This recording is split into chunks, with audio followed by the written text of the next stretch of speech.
Hello everyone, welcome back to our channel. तो guys, आज हम पढ़ेंगे साइकेट्रिक फर्स्ट में यूनिट थर्ड, जो है आपकी मेंटल हेल्थ असेसमेंट। ठीक है, तो ये हमारे एग्जाम में आने वाला आपका कंप्लीट सब्जेक्ट है, साइकेट्रिक फर्स्ट एंड सेकंड। तो इसका वन शॉट लेक्चर में ही मैं कंप्लीट करा रही हूँ और इसकी अपनी पूरी सीरीज़ चल रही है। 3 लेक्चर्स ऑलरेडी बन चुके हैं, क्योंकि उसमें मैंने एक फर्स्ट आपका लेक्चर आया था टर्मिनोलॉजी, सेकंड आया आपका सिजोफ्रेनिया, थर्ड लेक्चर जो आपका था इंट्रोडक्शन वाली यूनिट, जो कि फर्स्ट यूनिट है, वो आपकी मोस्ट इंपॉर्टेंट यूनिट में से है, क्योंकि वो मोस्ट इंपॉर्टेंट ही मैं इसलिए करा रही हूँ। जैसे आपका क्वेश्चन यूनिट फर्स्ट से ही अगर उठ के आ जाता है ना लॉन्ग में, तो बड़ा दुख होता है कि हम ये क्वेश्चन छोड़ आए एग्ज़ाम में। तो वो चीज़ बिल्कुल भी मत करना। यूनिट फर्स्ट किसी भी सब्जेक्ट की स्किप नहीं करनी है कभी भी, क्योंकि वो इम्पोर्टेंट होती है एग्ज़ाम पॉइंट ऑफ व्यू से। और ये जो यूनिट थर्ड है ना, इसमें मेंटल हेल्थ असेसमेंट में आपका ये जो इसमें असेसमेंट है, 2 असेसमेंट मोस्ट इम्पोर्टेंट है, इनको बिल्कुल भी स्किप नहीं करेंगे हम। इसमें आपका देखो इम्पोर्टेंट में आपका मेंटल स्टेटस एग्जामिनेशन, यानी कि आपका MSE, और आपकी MMSE, यानी कि आपका मिनी मेंटल स्टेट एग्जामिनेशन, ये मोस्ट इम्पोर्टेंट में से है इस यूनिट के। तो मैं यूनिट के साथ में ही इंपॉर्टेंट क्वेश्चन बताती चल रही हूँ, और आपकी जैसे ही मैं जितना भी कवर करा पाऊँगी वन शॉट के अंदर अपने ये वाले हैंड रिटन नोट से कवर कराऊँगी। ठीक है, तो चलिए अब हम अपना यूनिट स्टार्ट करते हैं, मेंटल हेल्थ असेसमेंट।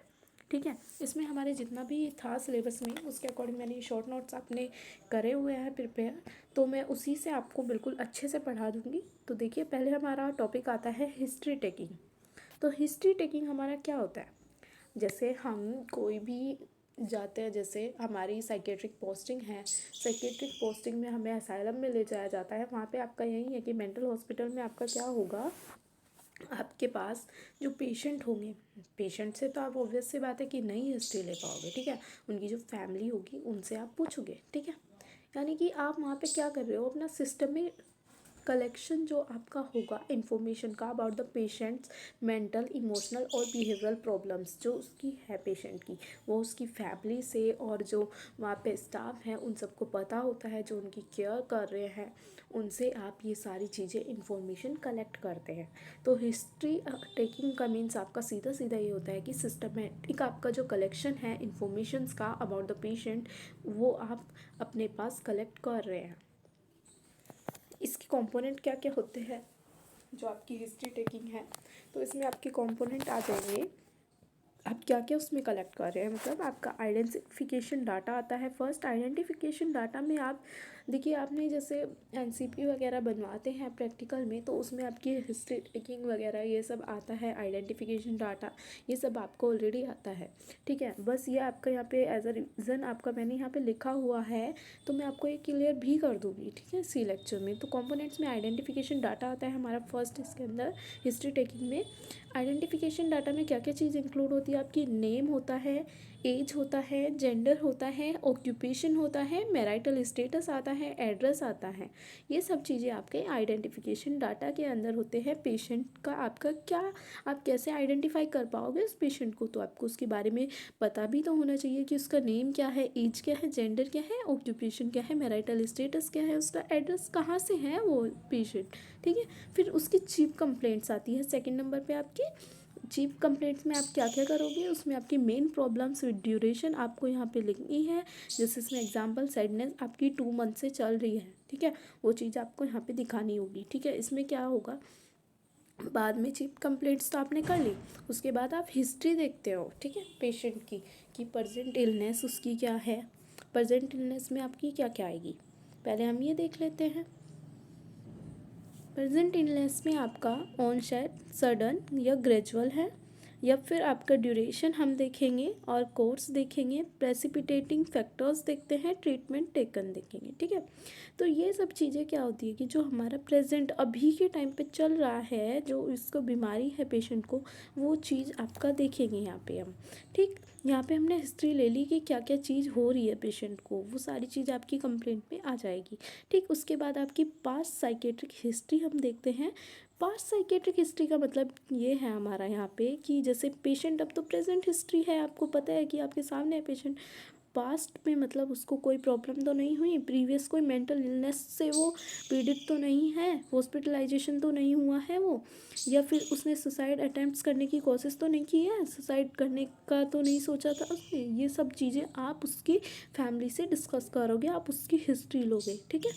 नेक्स्ट हमारा आता है मेडिकल एंड सर्जिकल हिस्ट्री देखेंगे उसकी, हम पास्ट वाली ही पूछेंगे कि इसको कोई क्रॉनिक इलनेस तो नहीं थी, यानी कि आपकी डायबिटीज़ मिलाइटस तो नहीं था, या आपका हाइपरटेंशन से पेशेंट उसको हाइपरटेंशन तो नहीं हुआ है। हाइपरटेंशन मीन्स आपका पता है आपको हाई बीपी जो हो जाता है, ठीक है, वो सब बीपी का लेवल यहाँ पे बढ़ जाता है, ठीक। या फिर आपकी एपिलेप्सी तो नहीं हुआ था, हेड इंजरी, ये सब चीज़ें तो नहीं हुई हैं इसकी मेडिकल और सर्जिकल हिस्ट्री में आपका। हम यही देखते हैं पास्ट में जो आपके साइकेट्रिक का पेशेंट है यहाँ पे। नेक्स्ट हमारा आता है फैमिली हिस्ट्री। फैमिली हिस्ट्री में mental illness in family, substance abuse, हम ये पूछेंगे फैमिली से ज़रूर कि कहीं वो जेनेटिकली तो नहीं आ रहा है उसकी बॉडी में, कि वो मेंटल इलनेस से वो इसी वजह से तो नहीं हो पाई है उसको मेंटल इलनेस, जो आपका पेशेंट है अभी प्रेजेंट में, कि फैमिली में तो नहीं थी किसी को मेंटल इलनेस, या फिर आपका सब्सटेंस अब्यूज़ तो नहीं करता है कोई आपके घर में। ये सब चीज़ें पूछते हैं, ठीक है। एज अ नर्स आपको देखो पूछना पड़ेगा यहाँ पे। नेक्स्ट हमारा आता है पर्सनल हिस्ट्री। पर्सनल हिस्ट्री में आप उसका पूछोगे इन्फेंसी, चाइल्डहुड, एडोलसेंट, एजुकेशन, उसकी play, puberty, obstacle, occupational history, marital and sexual history, habits देखेंगे उसकी, वो अल्कोहल तो नहीं लेता है, स्मोकिंग तो नहीं करता है, ये सब चीज़ें, ठीक। नेक्स्ट आती है हमारी प्रीमोर्बिड पर्सनैलिटी।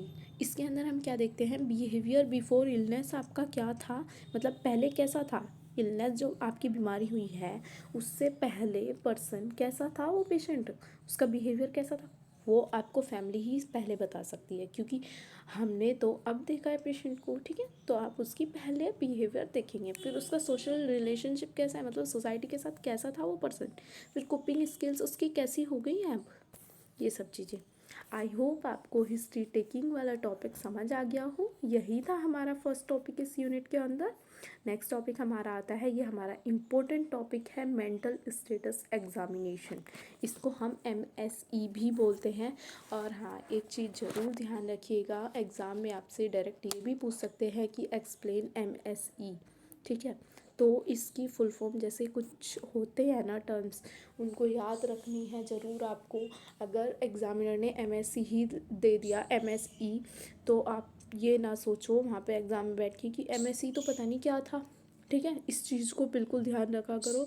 मैं वन शॉट इसीलिए बनाती हूँ कि जहाँ पे ये लगता है ना कि ये चीज़ हो सकती है डाउटफुल, तो वो चीज़ मैं बता के चलती हूँ साथ में। और ये चीज़ बिल्कुल आप श्योर रह सकते हो, अगर आप कॉम्पिटिटिव की भी प्रिपरेशन कर रहे हो ना, ये नोट्स मेरे नोट्स ही होते हैं, सच बता रही हूँ मैं। शॉर्ट नोट्स की भी मैं खुद की तारीफ़ नहीं कर रही हूँ, लेकिन ये बात मैं अपना 100% श्योर होके बोल सकती हूँ। अगर आप कॉम्पिटिटिव की भी प्रिपरेशन कर रहे हो ना, इन शॉर्ट नोट्स से आपका बेस्ट रिविज़न होगा, क्योंकि ये नोट्स मैं ऐसे ही नोट्स नहीं बनाती हूँ अपने, ये शॉर्ट नोट्स, इन नोट्स का पता है कैसे बने हैं ये नोट्स।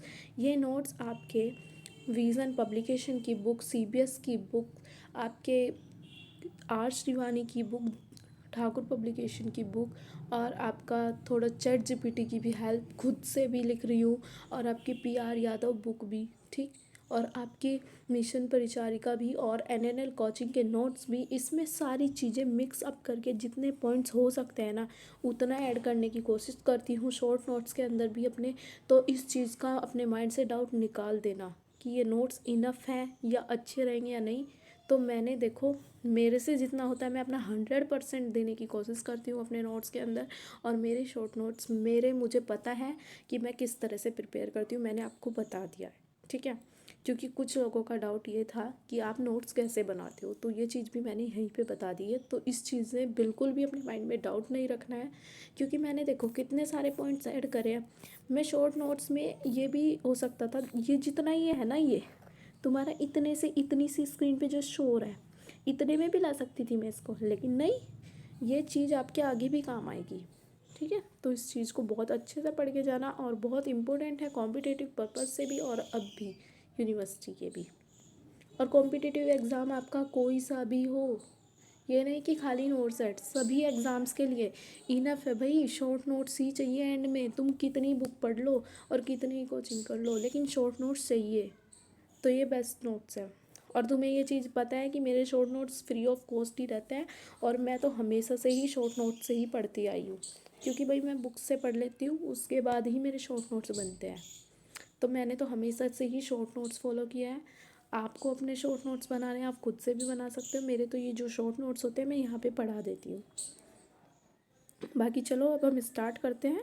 आपको समझ आ गया होगा, कुछ के डाउट्स थे इसलिए मैंने लेक्चर में बताना ज़्यादा ज़रूरी समझा, ठीक है। तो चलो अब हमारा आता है मेंटल स्टेटस एग्जामिनेशन, ठीक है। ये आपका इम्पोर्टेंट टॉपिक है, काफ़ी टाइम बता चुकी हूँ। तो इसमें हमारा क्या होता है कि जो हमारा मेंटल स्टेटस का एग्जामिनेशन करते हैं, टॉपिक के इस चीज़ से ये समझा करो किस बारे में मैं बोल रही हूँ। एग्जामिनेशन तुम्हारा किस चीज़ का हो रहा है यहाँ पे, आपका जो आपका पेशेंट है मेंटली, जो वो पेशेंट है वो आपका यहाँ पे आप उसका एग्जामिनेशन करोगे यहाँ पे, ठीक है।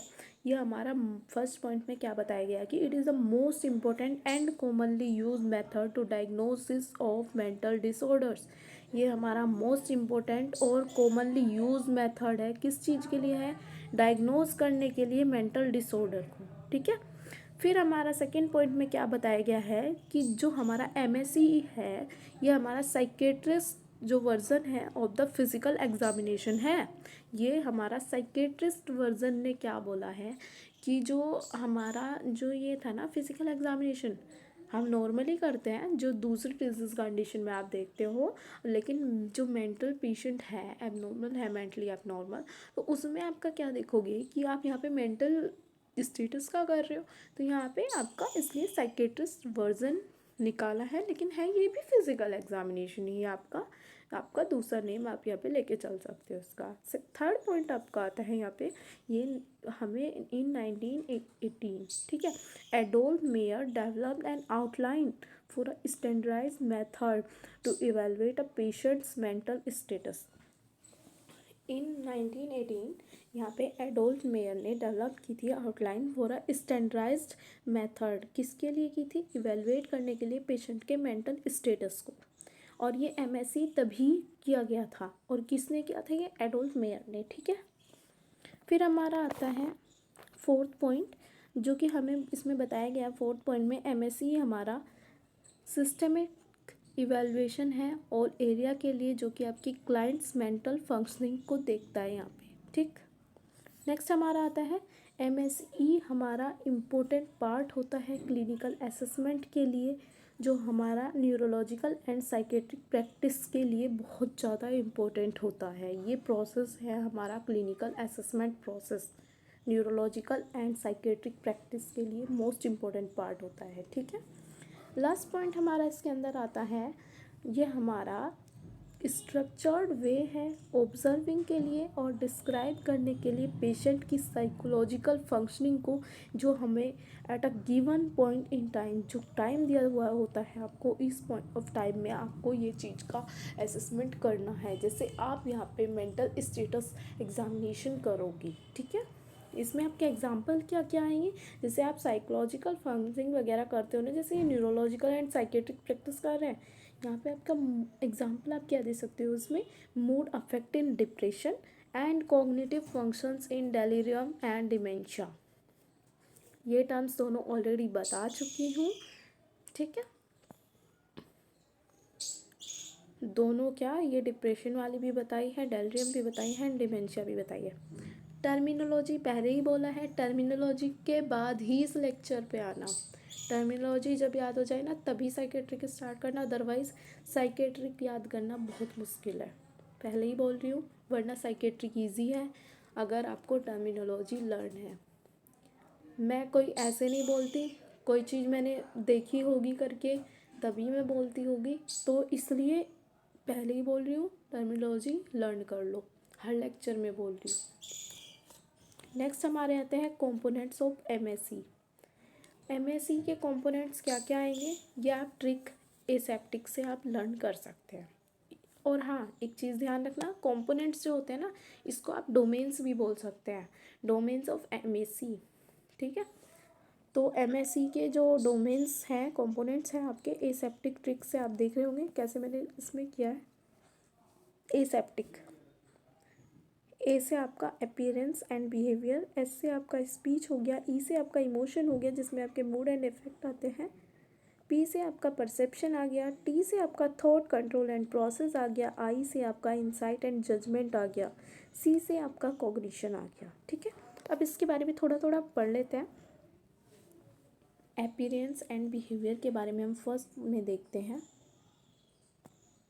तो चलिए अब हम जनरल अपीयरेंस देखेंगे। इसमें जनरल अपीयरेंस देखते हैं हम। इसके अंदर आता है आपका, इंक्लूड होता है आपकी फिजिक्स, हाइजीनिक लेवल, आपकी जो dress, posture, gait, facial expression and gesture, ये सब आपकी इंक्लूड होती है जनरल अपीयरेंस में। हम फिजिक्स वगैरह ये सब देखते हैं, फिजिक्स वगैरह। फिजिक्स सब्जेक्ट मत समझना, फिजिक्स का ही है, ठीक है। नेक्स्ट हमारा आता है जनरल बिहेवियर। जनरल बिहेवियर में आप क्या देखोगे, एटीट्यूड टूवर्ड्स एग्जामिनर, ये बहुत अच्छा एग्जाम्पल है, ये चीज़ देख लो, ठीक है। कॉम्प्रिहेंसन होता है इसके अंदर, गेट आता है एंड पोस्चर आता है, और आपका मोटर एक्टिविटीज़ एंड रेपर्ट, ये सब आते हैं। सेकंड है आपका स्पीच और टॉक। क्या पढ़ रहे हैं, कॉम्पोनेंट्स पढ़ रहे हैं MSE के, और डोमेन्स, दोनों चीज़ बोलते हैं, ठीक है। स्पीच और टॉक में आपका क्या होता है कि रिकॉर्ड करते हैं फॉलोइंग कैरेक्टरिस्टिक्स ऑफ स्पीच को, लाइक आपका rate and quantity of speech, volume and tone of speech, flow and rhythm of speech, use of नियोलॉजिज्म और स्ट्रेंज वर्ड्स, ये सब चीज़ें हम स्पीच और टॉक में देखते हैं, ठीक है। थर्ड आपका आता है इमोशन, मूड और अफेक्ट। हमारा रिकॉर्ड द फॉलोइंग कैरेक्टरिस्टिक्स आएगा इसमें ऑफ मूड। एग्जाम्पल आप दे सकते हैं इसमें, वेदर मूड इज़ अप्रोप्रिएट और इनअप्रोप्रिएट, ठीक है। या आप लिख सकते हैं कॉन्ग्रुएंट और इनकॉन्ग्रुएंट। फिर यहाँ हम लिख सकते हैं लेबाइल और ब्लड। फिर हम लिख सकते हैं हैप्पी और सैड एक्सेट्रा, ठीक है। फोर्थ हमारा आता है perception. Record the change in perception like presence of hallucination. Perception का मीन्स आपका क्या होता है, आप सभी ना साइकेट्री बहुत सारी चीज़ें ऑलरेडी हम कहाँ पढ़ लिए होते हैं, साइकोलॉजी में। परसेप्शन काफ़ी बार आया और क्वेश्चन भी आता है उस बार, साइकोलॉजी में भी और यहाँ पे भी। तो परसेप्शन का मीन्स हमारा होता है नज़रिया, ठीक है। यहाँ पे हम क्या देखते हैं परसेप्शन में, यहाँ पे रिकॉर्ड देखा जाता है चेंज इन परसेप्शन में, लाइक प्रेजेंस ऑफ हेलुसिनेशन देखते हैं। यहाँ पे हेलुसिनेशन प्रेजेंस है, यहाँ पे ये चीज़ हम देख रहे हैं, ठीक है। हमारा क्या नज़रिया है उसको लेके। नेक्स्ट पर आता है fifth point, thought content and process. इसमें हम क्या करेंगे, record the presence of abnormal thoughts like आपके delusions, phobias, hypochondrias, flight of ideas, circumstantiality, आपकी टेंजेंशियलिटी, और आपका नियोलॉजिज्म, क्लैंग एसोसिएशन एट्सेट्रा। ये सब चीज़ें आपकी थॉट कंटेंट एंड प्रोसेस में इंक्लूड होगी, ठीक है। नेक्स्ट हमारा आता है six point, insight and judgement. यह हमारा लास्ट पॉइंट है इसमें कंपोनेंट्स में, और आपका यहाँ पे कंप्लीट भी हो जाएगा MSc, ठीक है। देखो थोड़ा थोड़ा ना, मैंने ये है कि आप अगर ये लिखोगे ना यहाँ पे ट्रिक के थ्रू आप लर्न कर लोगे एसेप्टिक से, ठीक है।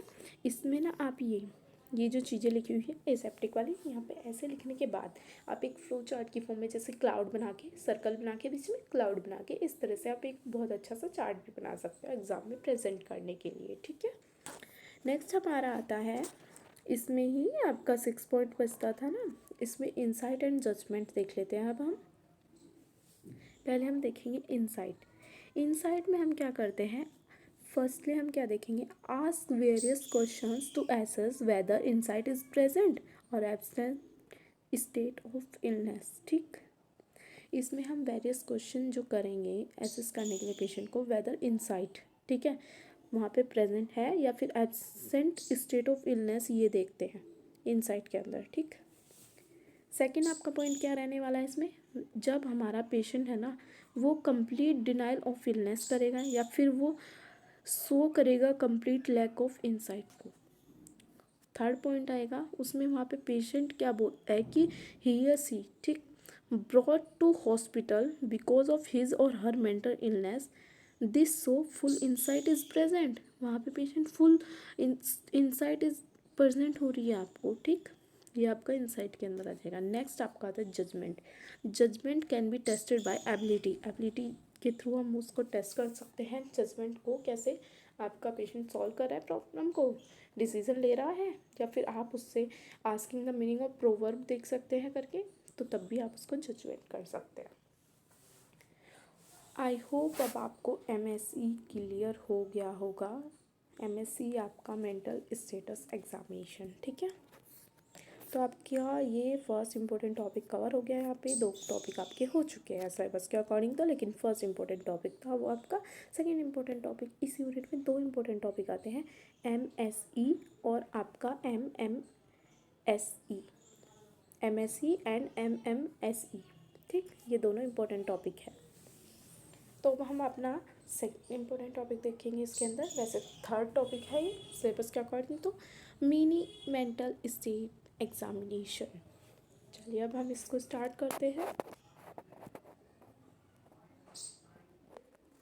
देखो अब हमारा आता है मिनी मेंटल स्टेट एग्जामिनेशन। इसके अंदर हम फर्स्ट पॉइंट पढ़ेंगे, ये हमारा, हम इसको क्या क्या बोलेंगे, देखो इस तरह से भी, it is also known as higher mental function test और फोल्कस्टर्न्स टेस्ट। हमारे एमएमएसई के भी देखो नेम क्या क्या है, दूसरे नेम से आप ये भी बोल सकते हैं, 2 नेम और है इसके, ये हायर मेंटल फंक्शन टेस्ट के नेम से भी जाना जाता है और आपका फोल्कस्टर्न्स टेस्ट के नाम से भी, ठीक है। सेकेंड आपका ये, it was originally introduced by Folstein et al in 1975 में आपका ये इंट्रोड्यूस हुआ था एमएमएसई, और किसने किया था, आपका फोक्सटीन साइंटिस्ट ने, ठीक है। थर्ड पॉइंट है आपका, ये हमारा क्यों यूज़ किया जाता है, यूज़ टू एसेस आपकी कॉग्निटिव इम्पेयरमेंट को देखने के लिए मेंटली इल क्लाइंट्स में, यानी कि आपके मेंटली इल पेशेंट्स के अंदर, ठीक है। क्लाइंट आपका वही मतलब है कि पेशेंट के अंदर जो मेंटली इल पेशेंट है। देन फोर्थ पॉइंट में आपका बोला गया है कि यहाँ पे क्या देखेंगे हम, मैक्सिमम स्कोर देखते हैं फॉर एमएमएसई जो कि आपका 30 होता है, और ये स्कोर ऑफ 25 और higher is class as normal आपका बोला जाएगा, ठीक है। अगर स्कोर आपका 25 है और हायर है इज क्लास एज नॉर्मल, हम उसको नॉर्मल की क्लास में रखेंगे पेशेंट को, ठीक है। नेक्स्ट हमारा पॉइंट आता है, इफ़ एमएमएसई स्कोर इज़ बिलो 24, देखो मैंने बोल दिया पहले ही आपको 25 और 25 से हायर है तो उसको नॉर्मल की क्लास में ले आएंगे। इफ़ आपका बिलो होगा 24 की तो result is usually considered to be no abnormal. Abnormal किस में आ जाएगा, जो आपका मेंटली इल पेशेंट हो जाएगा वहाँ पे, ठीक है।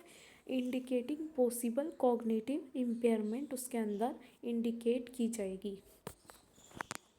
नेक्स्ट हमारा आता है एमएमएसई जो होता है वो आपका क्वांटिटेटिव असेसमेंट होता है कॉग्निटिव फंक्शन ऑफ इंडिविजुअल के लिए। नेक्स्ट हमारा आता है पॉइंट, एमएमएसई हमारा 30 पॉइंट क्वेश्चनियर होता है that is use extensively in clinical and research settings में देखेंगे, और किस चीज़ के मेजरमेंट के लिए, कॉग्निटिव इम्पेयरमेंट के लिए। नेक्स्ट हमारे ना कुछ नंबर्स वगैरह इनको देखोगे आप, ठीक है। ये हमारा कॉमनली यूज असेसमेंट टूल्स होता है जो हम क्विकली एसेस करते हैं पर्सन के 5 एरियाज, किस चीज़ के लिए, कॉग्निटिव फंक्शन के लिए, डेट इज़ ओरिएंटेशन जो कि आपके 10 इसका स्कोर रहेगा, रजिस्ट्रेशन का 3 रहेगा, मैक्सिमम स्कोर लिखे जाते हैं इसके अंदर, ठीक है। फिर आपका अटेंशन एंड कैलकुलेशन में 5 आता है, रिकॉल में 3 आता है एंड लैंग्वेज में 9 आता है, ठीक है। फिर हमारे आ जाते हैं कॉम्पोनेंट्स ऑफ एमएमएसई। देखो कंपोनेंट्स ऑफ एमएमएसई क्या होते हैं, first is orientation, second is registration, third is attention, fourth is calculation, fifth is recall, sixth is language, seventh is motor skill. तो चलिए देखिए, अब मैंने ये टेबल फॉर्म में, देखो बुक में ना मैंने 3-4 बुक का आपको भी नेम बताया, देखो साइकेट्रिक के लिए मैं यही चीज़ फॉलो करती आई हूँ, तो मैं इस चीज़ को बता रही हूँ, जहाँ से नोट्स बनाए हैं वो मैंने आपको क्लियर बता दिया सभी बुक्स के नेम। एक चीज़ के लिए ध्यान रखना, ये मैंने साइकेट्रिक के लिए बोला है, कभी तुम किसी और सब्जेक्ट पे जाओ तो साइकेट्रिक के लिए ये चीज़ मैंने फॉलो की है, वही चीज़ मैं बता रही हूँ, ठीक। तो उस चीज़ को ध्यान रखना, मैंने ये नोट्स इस तरह से प्रिपेयर करे हैं, तो उस चीज़ को आप भी इस चीज़ में लग सकते हैं कि आप अपने आप से प्रिपेयर करें अपने सेल्फ नोट्स भी शॉर्ट, ठीक। एग्ज़ाम में बहुत अच्छे काम आने वाले हैं। बाकी एक बात बता रही हूँ, ये जो टेबल थी ना, ये बुक में बड़ी ख़तरनाक लेवल की थी। ये मैंने अपने आप से बनाई है बहुत ईजी वे में, ठीक है। और ये याद करनी भी बहुत ज़्यादा ज़रूरी है इफ़ आपका एमएमएससी एग्ज़ाम में आ गया, क्योंकि इम्पोर्टेंट क्वेश्चन है दोनों, एमएससी एंड आपका एमएमएससी, ठीक है। तो अब हम टेबल का बताती हूँ मैं आपको इसमें क्या होता है। पहले हम देखेंगे इसके component, maximum score, question, task. देखो ये आप चाहे तो खुद से भी कवर कर सकते हैं। देखो इसमें कुछ नहीं है ज़्यादा, मैं आपको बता दे रही हूँ। टोटल स्कोर आपका 30 होता है, ठीक। फिर आपके कंपोनेंट्स क्या है, ओरिएंटेशन, इसमें आप टाइम देखते हैं और प्लेस देखते हैं। ओरिएंटेशन में दो चीज़ देखी जाएगी, टाइम और प्लेस। इसमें मैक्सिमम स्कोर 5 रहेगा। अभी मैंने बताया ना ओरिएंटेशन के मैक्सिमम स्कोर 10 होता है, तो 5 + 5 10 हो गया, ठीक है। इसमें आप क्या देखोगे, टाइम वाले में क्या देखोगे, ओरिएंटेशन में जो 5 स्कोर रहेगा उसके अंदर ईयर देखेंगे, सीज़न देखेंगे, डेट देखेंगे, डे देखेंगे, मंथ देखेंगे। ये क्वेश्चन आप करेंगे वहाँ पे पेशेंट से, ठीक है। फिर आपका ओरिएंटेशन में प्लेस, इसका 5 स्कोर रहेगा, टोटल आपका 10 हो जाएगा मैक्सिमम करके, ठीक है। फिर आपका state, county, city, hospital, floor हो गया। टाइम प्लेस के लिए आपका 10 मैक्सिमम स्कोर था, उसमें आपके क्वेश्चन और टास्क किए रहने वाले हैं, ये आप पूछोगे। नेक्स्ट हमारा आता है रजिस्ट्रेशन, इसमें 3, ठीक, 3 इसका मैक्सिमम स्कोर रहेगा। इसमें आप क्या क्वेश्चन पूछोगे, ये सब लिखे हुए हैं। ये देखो, ये अब लेक्चर ज़्यादा लंबा हो जाएगा, वन शॉट है तो ज़्यादा बड़ा लेक्चर भी ठीक नहीं है, ठीक। तो मैं इसलिए नहीं बता रही हूँ ये, क्योंकि सीधा सीधा पढ़ना है, ज़्यादा कुछ नहीं है। टेलीग्राम मेडिकल वाली चैनल पे हर नोट्स अपलोड कर रही हूँ, हर चीज़ बता रही हूँ, ज्वाइन कर लेना। सचिन रिम्स चैनल और मेडिकल वाली चैनल दोनों एक ही है, हमारे ही चैनल हैं। तो आप दोनों चैनल पे जाके अच्छे से अपना देख सकते हैं। उस पर मैनेजमेंट कराऊंगी, इस पे मैं पीडियाट्रिक्स एंड साइकेट्रिक पढ़ाऊंगी, ठीक है। साइकेट्रिक की सीरीज़ चल रही है, उधर मैनेजमेंट भी अल्टरनेटिव पे कराएंगी और इधर पीडियाट्रिक भी अल्टरनेटिव पे, ठीक है।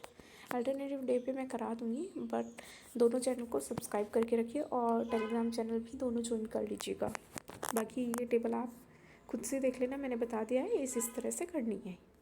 मैं नोट शेयर कर दूँगी आफ्टर लेक्चर, जो अपलोड हो जाएगा आपका यूट्यूब पे, एकदम आपका पीडीएफ भी आ जाएगी। नेक्स्ट हमारा आता है स्कोरिंग ऑफ एमएमएसई, ठीक है। इसको ना हम इंटरप्रिटेशन के नेम से भी करते हैं। और हाँ, एक चीज़ का और बताती हूँ, देखो 25 to 30 स्कोर जो इसके अंदर होगा नॉर्मल कॉग्निशन होता है। 10 to 17 स्कोर जो होता है मॉडरेट कॉग्निटिव इम्पेयरमेंट होता है।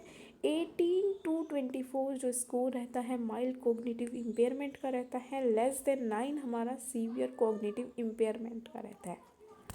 अब एक चीज़ देख लो, स्कोरिंग ऑफ एमएमएससी तो देख लिया, उसको हम इंटरप्रिटेशन भी बोलते हैं। इफ़ वो वाला याद ना रहे तो क्या करें, तो ये वाला इंटरप्रिटेशन भी आप लिख सकते हैं। 24 से लेके 30 तक की जो रेंज रहेगी वो आपकी नॉर्मल में आएगी। 18 से लेके 23 की आएगी, वो आपकी माइल्ड इम्पेयरमेंट होगी। और आपकी 0 से लेके 17 तक आएगी, वो सीवियर इम्पेयरमेंट होती है। तो ये अलग अलग बुक के डाटाज थे, तो दोनों ही डाटा सही है, बुक के अकॉर्डिंग है। और बता दिया, 4-5 बुक से मिक्सअप होके नोट्स आपको मिल रहे हैं, तो बहुत अच्छे नोट्स मैं खुद से बना रही हूँ, खुद के हैंड रिटन नोट्स हैं मेरे। बाकी आपको अपना खुद से लगे कि हाँ हमें ये चीज़ की कमी लग रही है इनमें, आप खुद से ऐड करो, फ़ोटोकॉपी कराओ, ऐड कर लो, ठीक है।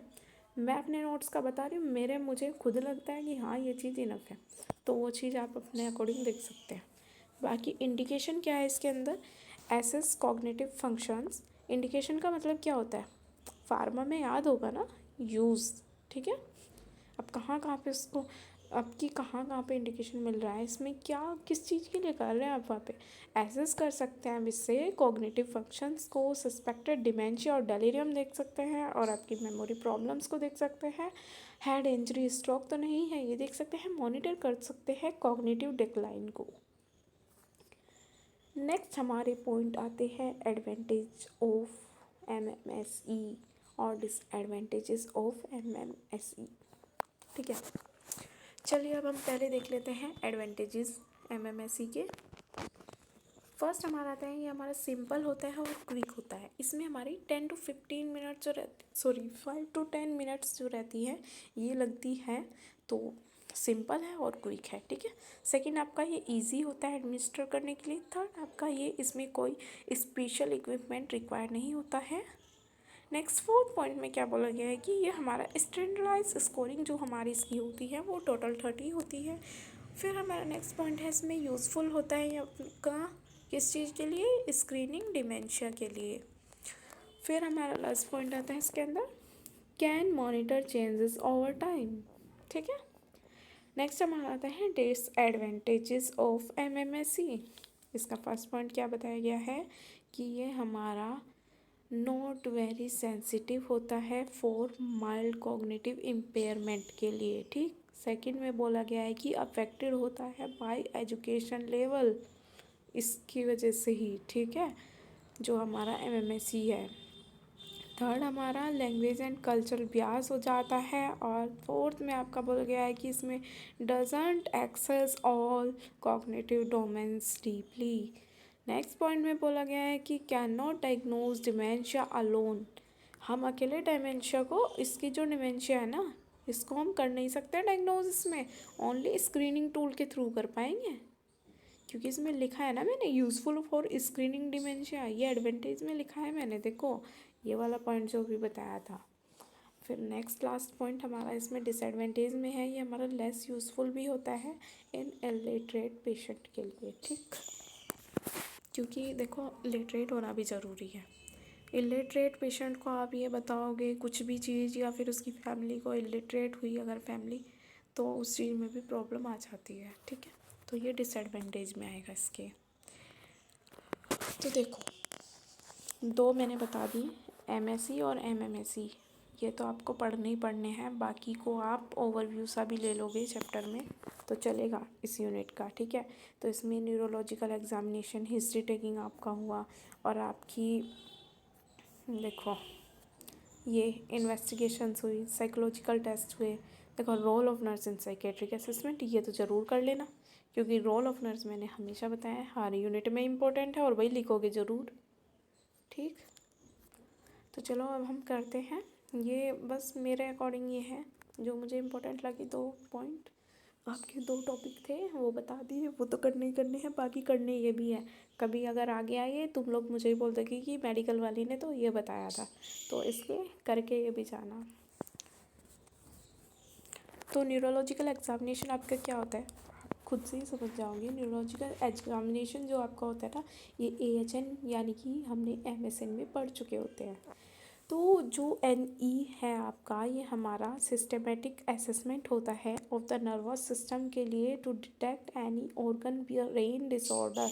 ऑर्गन ब्रेन डिसऑर्डर को डिटेक्ट करने के लिए होता है नर्वस सिस्टम में, जो कि हमारा कोज करता है साइकेट्रिक सिम्टम्स को। और इसका पर्पस क्या होता है न्यूरोलॉजिकल एग्जामिनेशन का, फर्स्टली हम बताते हैं इसमें, to rule out brain tumour, epilepsy, stroke, head injury, ये सब। ठीक, सेकंड आपका ये आइडेंटिफाई करता है न्यूरोलॉजिकल डेफिसिट्स को। थर्ड आपका ये डिफ्रेंशिएट करता है साइकेट्रिक वर्सेस ऑर्गेनिक डिसऑर्डर को। फिर हम पढ़ेंगे कंपोनेंट्स। देखो एग्जामिनेशन का तरीका पता चल गया, क्या क्या चीज़ इसमें लिखनी होती है, डेफिनेशन। आप क्या लिखोगे एग्जामिनेशन में, डेफिनेशन, पर्पस, कंपोनेंट्स, इसके एडवांटेजेस, डिसएडवांटेजेस, ये इसकी हेडिंग है। मेरे पास काफ़ी मैसेज आते हैं, इम्पोर्टेंस हैं, तो कुछ स्टूडेंट्स को अब इन नोट्स से आइडिया लग गया होगा कि आपको कैसे कैसे हेडिंग डालनी है। कंपोनेंट्स देख लेते हैं अब हम। फर्स्टली हम लेवल ऑफ कॉन्शियसनेस देखेंगे, जिसमें हमारा एसेस करेंगे हम अलर्ट, ड्रॉजी, स्टूपर, कोमा और टूल ग्लासगो कोमा स्केल। ठीक, सेकंड आपका क्रेनियल नर्व एग्जामिनेशन होता है, जिसमें 12 क्रेनियल नर्व्स होती है। थर्ड आपका मोटर सिस्टम, जिसमें आपका इंस्पेक्शन मसल पावर और आपकी टोन मसल, ये सब देखते हैं हम। इसके अंदर 3 पॉइंट्स आते हैं मोटर सिस्टम में। ठीक, फोर्थ हमारा आता है सेंसरी सिस्टम, जिसमें हमारे टेस्ट ये सब देखेंगे हम, touch, pain, temperature, vibration, position, sense. ठीक, फिफ्थ हमारा आता है रिफ्लेक्सेस। सिक्स आता है कोऑर्डिनेशन, जिसमें हम टेस्ट करेंगे फिंगर टू नोज टेस्ट, आपकी हील टू साइन टेस्ट, और आपकी हील टू साइन टेस्ट के बाद आपका रैपिड अल्टरनेटिंग मूवमेंट्स, ये सब देखते हैं। सेवन्थ आता है हमारा गेट एंड पोस्चर, जिसमें हम चेक करते हैं normal walking at exact gait. ठीक, इसमें पार्किंसनिज्म, जो आपकी पार्किंसन डिजीज़ होती है वो सब देखते हैं इसके अंदर। हेमीप्लेजिक गेट, ये सब हम चेक कर रहे हैं इसके अंदर। इम्पोर्टेंस क्या आपकी न्यूरोलॉजिकल एग्जामिनेशन की, तो ये न्यूरोलॉजिकल एग्जामिनेशन है, ये हेल्प करता है डिटेक्ट करने में किस चीज़ को, डेलीरियम को, डिमेंशिया को, एपिलेप्सी को, ब्रेन ट्यूमर को, पार्किंसन डिजीज़ को, आपकी सब्सटेंस विड्रॉवल को। आई होप आपको न्यूरोलॉजिकल एग्जामिनेशन क्लियर हो गया होगा अच्छे से। लेकिन हाँ देखो, कुछ चीज़ें ये है, मैंने जो क्रेनियल नर्व एग्जामिनेशन है ना, 12 क्रेनियल नर्व्स होती हैं, आप उसमें ये टेबल देखो, ये इस तरह से ऐसे बना के ना, उसमें मैंने जितना मुझे शॉर्ट नोट्स में लगता है मैंने ऐड करा है। बाकी देखो ये चीज़ मैंने ये नोट्स के अंदर मैंने बता दिया आपको, ये आप ये चीज़ अपनी एग्ज़ाम में लिखोगे, ठीक। ये आपको स्क्रीन पे शो हो रही होगी। ये आपको 12 की 12 नर्व याद करके, ये तो याद ही होगी, आप ऑलरेडी पढ़ चुके होते हैं नोट में फिजियोलॉजी के अंदर। तो nerve function, how to assess, ठीक, ये चीज़ आपको बतानी है। बाकी मोटर सिस्टम एग्जामिनेशन का रह गया था, ये सब चीज़ें, और ये आपकी क्रेनियल नर्व एग्जामिनेशन का, ये सब चीज़ें उसके अंदर ऐड कर देना। रिफ्लेक्सेस हैं, ये भी ऐड कर देना। इसमें बताने का कुछ है नहीं है, क्योंकि ऑलरेडी पढ़ा हुआ होता है। और पढ़ा हुआ क्या है, इसमें है भी कुछ नहीं है, सीधे सीधे टर्म्स दी हुई है, ये याद ही करनी पड़ेगी। तो इन्हें बताने का कोई बेनिफिट नहीं है, लेक्चर बड़ा करना है, और ये सभी को याद भी है आपको। और इसके चांसेस बहुत कम है एग्ज़ाम में आने के भी, बट आ सकता है, तो इसलिए ऐड करा हुआ है नोट्स में, ठीक। नेक्स्ट हमारा टॉपिक आता है इन्वेस्टिगेशन। तो ये यूज़ होता है आपका रोल आउट करने के लिए फिजिकल कॉजेज़ को। इसमें हमारा ब्लड टेस्ट होता है, जिसमें आपका सीबीसी चेक करेंगे, आपका थायराइड फंक्शन टेस्ट होगा, और आपका ब्लड शुगर चेक होगा, इलेक्ट्रोलाइट्स चेक किए जाएंगे, विटामिन B12 चेक किया जाएगा, ठीक है। नेक्स्ट हमारा इसके अंदर ECG, जो इलेक्ट्रोएन्सेफेलोग्राम होगा, ये देखो यहाँ पे स्पेलिंग में थोड़ा करेक्शन है, कर लेना, इलेक्ट्रोएन्सेफेलोग्राम होगा, ठीक। इसमें डिटेक्ट करते हैं सीजर डिसऑर्डर को। नेक्स्ट हमारा CT स्कैन हम देखते हैं, इसमें कंप्यूटेड टेक्नोलॉजी, इसकी फुल फॉर्म होती है CT और आगे स्कैन, ठीक। CT को क्या बोलेंगे, computed technology scan, CT scan को हम यही बोलते हैं, ठीक। ये किस लिए होता है, डिटेक्ट करने के लिए ब्रेन ट्यूमर को और इंजरी को। नेक्स्ट हमारा MRI, इसमें हम मैग्नेटिक रिजोनेंस इमेजिंग, ये हमारी इसकी फुल फॉर्म होती है। ये किस लिए होता है, डिटेल ब्रेन स्ट्रक्चर को देखने के लिए। है क्या, पढ़ा क्या हमने ये टॉपिक। इन्वेस्टिगेशन, ये आपका अलग से टॉपिक है सिलेबस में, जैसे आपने न्यूरोलॉजिकल एग्जामिनेशन दिया है, आपके हिस्ट्री टेकिंग दिया है, इन्वेस्टिगेशन दिया है, ठीक है। फिर आपका साइकोलॉजिकल टेस्ट दिया है। ये आपके टॉपिक दिए हुए हैं, जनरल सी बात है कि आपका क्या है कि ये बेसिक सी यूनिट है, तो इनमें सिंपल सिंपल टॉपिक डाल दिए हैं। जो आपकी 4 यूनिट है, 4 या 5 यूनिट है स्टार्टिंग की, ठीक है, 4 यूनिट है, हाँ। तो इनका पढ़ना भी ज़रूरी है, क्योंकि ये बेसिक है, आपसे एग्ज़ाम में पूछा जा सकता है, तो मैं पढ़ा रही हूँ इनको। लेकिन जो मोस्ट इम्पोर्टेंट टॉपिक है इसके अंदर 2 ही है, MSc और MMSc, ठीक है। लेकिन ये भी करने ज़रूरी है, कुछ पता नहीं चलता यूनिवर्सिटी का आजकल। साइकोलॉजिकल टेस्ट हमारे क्या होते हैं, ये हमारा यूज़ हम क्यों करते हैं, एसेस करने के लिए पर्सनैलिटी को, इंटेलिजेंस को और मेंटल डिसऑर्डर्स को। टाइप्स हमारे क्या क्या आते हैं, इसमें हम क्या देखेंगे, फर्स्टली इंटेलिजेंस टेस्ट करेंगे, जिसमें आपका IQ टेस्ट होता है। सेकंड आपका पर्सनैलिटी टेस्ट देखेंगे, जिसमें आपका ऑब्जेक्टिव MMPI देखते हैं हम। सेकंड आपका इसके अंदर ही देखेंगे प्रोजेक्टिव रोड्स चेज टैट, ठीक है, रोड्स चेस टैट, ये सब देखेंगे हम इसके अंदर। फिर हमारा थर्ड पूछा गया है इसके अंदर ही टाइप्स में न्यूरो साइकोलॉजिकल टेस्ट, जिसमें हम मेमोरी और अटेंशन देखेंगे। फोर्थ आपका रेटिंग स्केल, जिसमें आपकी डिप्रेशन स्केल और एंजाइटी स्केल होगी इंक्लूड। तो आपका सिलेबस के अकॉर्डिंग तो यहाँ तक हो गया। Role of nurse in psychiatric assessment, question आपको अगर दिया गया ना कि explain MSc and write role of nurse in psychiatric assessment, तो लिखना पड़ेगा, ठीक है। और ये नॉर्मल सी चीज़ है कि अगर हम एज अ नर्स कोई भी क्वेश्चन कर रहे हैं ना एग्ज़ाम में, एग्जामिनर पे अलग ही इफेक्ट डलता है कि आपने रोल ऑफ नर्स लिखा है, कि हाँ इस बच्चे को आता है, ठीक है। रोल ऑफ नर्स में एक पेज आराम से तुम्हारा कवर हो जाता है। वहीं एग्जामिनर क्वालिटी भी देखता है, क्वांटिटी भी देखता है, और आपने क्या लिखा है वो भी देखता है। ये नहीं कि आप उल्टा सीधा कुछ भी भरा हो, ठीक है। भले ही कम चल जाएगा एक बार को लिखना, लेकिन लिखोगे क्लियर, जो उसको पता लगे कि हाँ इसने अच्छा लिखा है बच्चे ने, चाहे आप कम भी लिख रहे हो ना, पर मार्क्स मिलेंगे, ठीक है, अगर अच्छे से लिख पा रहे हो उसको। जैसे फ्लो चार्ट बना दिया, जैसे मैंने रोल्स का बनाया फ्लो चार्ट, आगे तुम इसी चीज़ को ना हेडिंग डाल के उसके बारे में बताओ कि बिल्ड रेपर्ट कैसे कर रहे हो आप, एंश्योर कैसे कर रहे हो प्राइवेसी, एग्जाम्पल दे दो, बस ये चीज़ लिखनी है। चलो भाई, roles of nurse in psychiatric assessment देख लेते हैं अब हम। फर्स्टली आपका क्या है रोल, बिल्ड करते हैं रेपर्ट को, सेकंड आपका एंश्योर करते हैं पेशेंट की प्राइवेसी को, थर्ड आपकी हिस्ट्री टेकिंग करते हैं, पहले ही आया है फर्स्ट टॉपिक ही था ये, ठीक है, कैसे करते हैं वो आप इस सब में एक्सप्लेन कर सकते हैं। फोर्थ आपका डू MSE, मतलब आपका मेंटल स्ट्रेस एग्जामिनेशन जो है वो करेंगे। फिफ्थ आपका एसेस करेंगे सुसाइड रिस्क को। सिक्स्थ आपका ऑब्जर्व करते हैं बिहेवियर को पेशेंट के। सेवन्थ आपका चेक करेंगे फिजिकल हेल्थ को। एट्थ आपका डॉक्यूमेंट फाइंडिंग। नाइन्थ आपका रिपोर्ट टू डॉक्यूमेंट होता है। टेंथ आपका प्रोवाइड सपोर्ट। तो गाइज़ ये यूनिट आपकी कंप्लीट होती है। यहीं पे जो जो चीज़ ऐड करनी होती है वो मैंने बता दिया, ये चीज़ थी, ठीक है, करना चाहो कर देना, बाकी याद तो होगा ही आपको। PDF निकलवाओगे ना, जैसे आप लोग प्रिंट आउट कराते हो, तो उस चीज़ के लिए ये है कि आप एक बार इस चीज़ का ओवरव्यू लेके जाना एग्ज़ाम में, ठीक है। क्योंकि देखो 2 इम्पोर्टेंट थे, उसमें कोई चीज़ ऐड करने की ज़रूरत नहीं है, बस इसको खुला खुला लिख लेना। शॉर्ट नोट्स थे इसलिए मैंने छोटा छोटा लिख रखा है, ठीक। आई होप आपको ये यूनिट क्लियर हो गई हो और अच्छे से समझ आया हो। देखो मैं तो अपना इतनी कोशिश करती हूँ कि हाँ समझ पाओ तुम लोग और अच्छे से समझ आया हो। तो गाइज़ देखो अपने फ्रेंड्स को भी शेयर कर दिया करो, उनकी भी हेल्प हो जाएगी। और देखो नोट्स आपको टेलीग्राम मेडिकल वाली चैनल पे मिल जाएंगे। नोट्स का तरीका बता दिया, कैसे आप बना सकते हो खुद से भी, और कैसे आप एग्ज़ाम में लिखोगे वो भी बता दिया है।